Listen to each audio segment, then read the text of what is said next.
আল্লাহ রাব্বুল আলামিন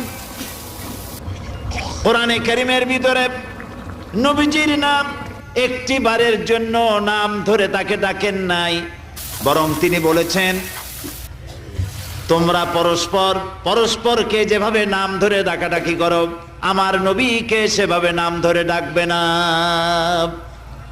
আল্লাহ নিষেধ করেছেন আমার নবীর নাম ধরে ডাকবে না। সুবহানাল্লাহি ওয়া বিহামদিহি। এই পৃথিবীতে যত নবী আসছেন সমস্ত নবীরা হলেন এলাকা ভিত্তিক নবী, অঞ্চল ভিত্তিক নবী।